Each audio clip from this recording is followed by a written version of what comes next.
Hello, Sif here. So I was asked to do a little review of TERA, or comparison with DDO. So here we are. So this is my tune. I'm level 60, and pretty much today I'm gonna talk to you about TERA and how it is in comparison to DDO.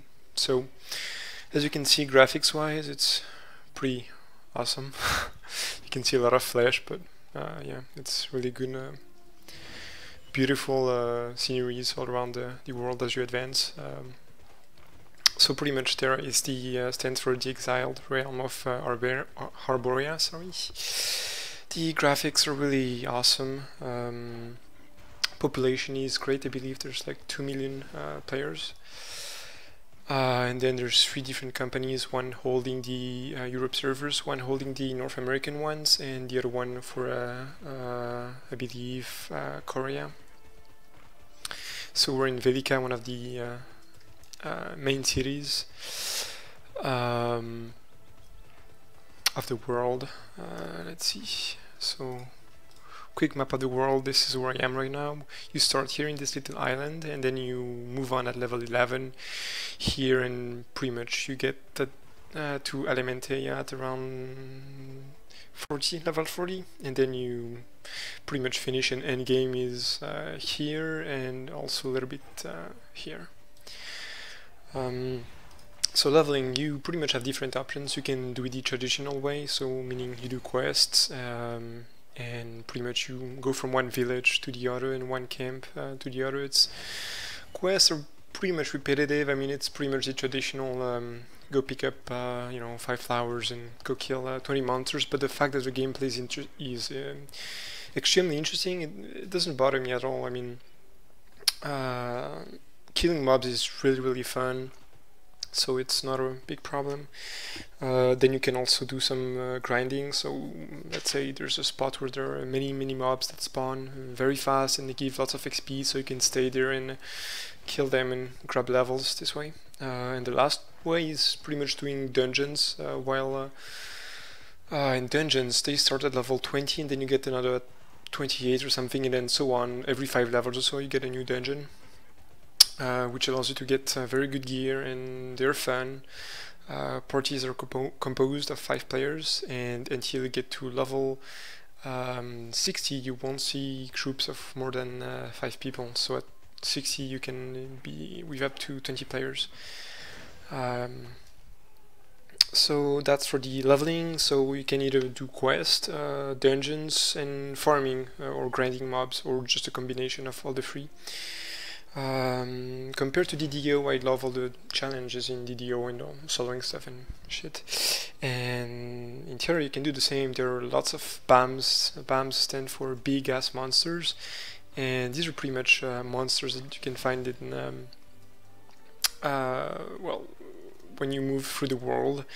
You can also find world bosses, sorry, and these will generally give a lot more XP, and they will be pretty tough. So although these were nerfed a little bit, they're still quite a challenge and can be really fun, since you need often several people to take them down.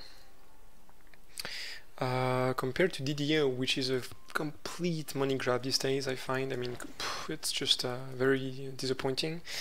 TERA is entirely free to play, so there's no limitations. You can level, I mean, you can do everything free. The only thing that you could pay for is like services, like move characters from different servers, or change like gender, race, or also buying XP potions, or cosmetics, mounts,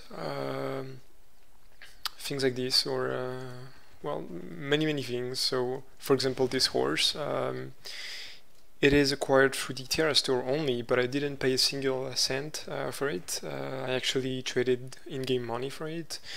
So really, you never need to spend a single cent on this game, although I mean, I certainly would advise to do it, since it's very good. Alright, so yeah, it's very similar to DDO in terms of active combat. So you have the mouse look as well. So as you can see, mouse look, and then if you press a button, you don't you remove it, just like in DDO. For me it was T, the key, the T key. So pretty much that allows you to click just exactly the same.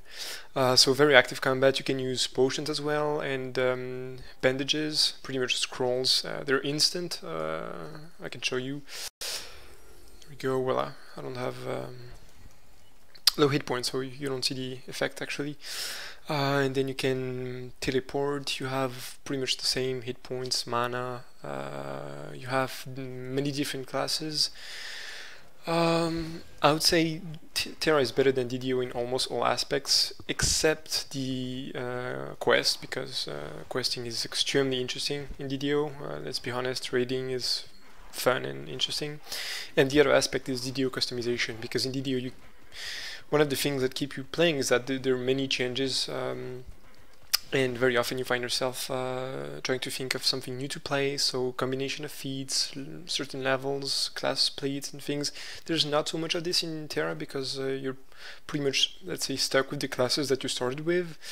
I'd say the customization is through the way you play, the way you choose to gear your tune, and you can enhance certain abilities as well. So for example, you could play I don't know, a damage spec priest, which doesn't really make sense, but that's a healer. So you could build him for kind of tanking in battlegrounds, so getting as many hit points as possible, or simply go for as healing. So in terms of DDO, that would be either healing amplification or stuff like devotion. So yeah, you can pretty much do that, and but there's no enhancements, feats. You don't really have that kind of customization. So yeah, very similar to DDO in terms of active combat. The only things that in DDO, for example, tanks will get like 20% damage reduction, so it's like a passive ability. In TERA, you actually dodge in real time. You block and dodge in real time. So I can just show you, for example. Let's see, where can we go? Let's move to Pathfinder, and I'll show you with some mobs. Obviously it's better to do it with BAMs, but I'm just gonna show you quickly. So yeah, it's one of the few MMOs where skill and really counts. I mean, the devs here in this game found a great way to reward smart gameplay, so you can really, you know, see the difference between someone that really knows how to play his class and someone that doesn't really know how to dodge and avoid attacks. Endgame, in comparison to DDO, there's basically two different options. You can either go for PvE or you can go for PvP. So PvP will be so see how cool the graphics are. So PvP will be many dungeons. There's a ton of them. To give you an idea, that's pretty much all you have. So there's a lot of them. There's also, well, world events and just, you know, regular PvE stuff, fighting monsters. So what this guy is doing over there is he's grinding, so he's pretty much farming mobs, which is very fast. So see, I just avoided this attack. If I don't avoid, you'll see I'll take damage. Yep, I took damage. I dodged again. So yeah, TERA is really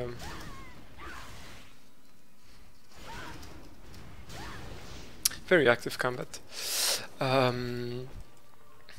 So yeah, that was pretty much the dodge thing that I wanted to show you. It doesn't look like much here, but in dungeons and against spams, they can really insta-kill you. These guys are just below my level, so I mean, they don't do any kind of damage. So yeah, there's PvP orientation in PvE. PvP will be battlegrounds, guilds against other guilds, fighting in the real world. There's gonna be PK, so you just move through the world and kill guys. There's one over there, but I'm a nice guy, so I'm not gonna kill him while he's grinding. And then there's well, all the battlegrounds. There's two, well, three, I guess. There's 3 different battlegrounds where you can play. It's 20 against 20, it's 15 against 15, and then 3 against 3. And then duels and things. So I'm on a PvP server called Killian. So yeah, endgame is really interesting. It's not like DDO where you only have Fall of Truth right now and Coffin Web to play. So, however, there's quite a bit of grinding involved. So once you get your gear, I think you're pretty much fixed. I mean, I've been playing for a month or so, and pretty much the max you can get is 162 eye level. It's a little bit like WoW in that aspect, in terms of it pretty much judges your level of equipment. And so yeah, I mean, I shouldn't take me more than a few weeks to get max gear. So it's not like DDO, where I mean, grinding an epic SOS will take you forever. So there's a lot of grinding involved as well here, but it's I mean, it's an MMO, so you know, don't expect to get your gear easily. But I mean, it's there's a lot of different options. I mean, you know, it's also not like DDO where you only have like one set of gear for your class and pretty much one item that you need to pick up. Here you have many different combinations. They're called sets, I guess, a little bit like DDO, like the claw set. Well, you have sets here of 4 pieces, I'm sorry. So weapon, boots, gloves, and chest. And these sets don't provide any kind of bonuses, but they are so there's like PvE sets, PvP sets. So I'm using the PvP set right now that I'm trying to get to +12. So there's many different things to do. There's also crafting. Crafting is doesn't really get you better weapons than you can get yourself. So crafting is just a little bit like DDO, I suppose. Not really useful, and at the same time it can be useful while leveling. So not really something to bother. So yeah, I think I pretty much said anything. Last thing is probably, oh yeah, the only disappointing thing is that there's no jump casting. So I mean, when you jump, you really jump, and you can't really do something when you jump. And in terms of well, economic and politics, it's a lot more interesting, because there's like guilds that like kind of own a certain area, if that makes sense. So they're called vanards, and they pretty much get all the money sold from the merchants in those areas. So there's that politic aspect involved, and economically there's, I mean, there's no, I mean seriously, last times I logged on DDO, it was just every item worth something was in the Astral shard. DDO is just a very expensive game. You know, I don't know how to describe it here. It's really much better. I mean, you don't have to worry about having to buy cards, or you know, just pay real money for stuff, really. So that's a lot better. So basically everything is better in terms of graphic, population, very easy to find groups. The challenge is also here. We have more interesting gameplay, endgame is better. You really have the choice between PvP and PvE, whereas in DDO you're pretty much stuck with PvE, if not entirely. And the only downside is the fact that DDO has more interesting mechanics. For example, I've never seen TERA raid as interesting as LOB, for example, or Abbott. You know, so that's pretty much one of the only downsides there is. So if you have any questions, let me know, and sure, I'll probably be making some TERA videos when I get my full gear. I mean, I didn't want to make any videos until I had something worth showing, if you see what I mean. But soon enough I'll have my full PvP gear, and I'll be able to make some PK or Battlegrounds videos. And yeah, if you have any questions, once again, let me know. Hope you enjoyed, and see you.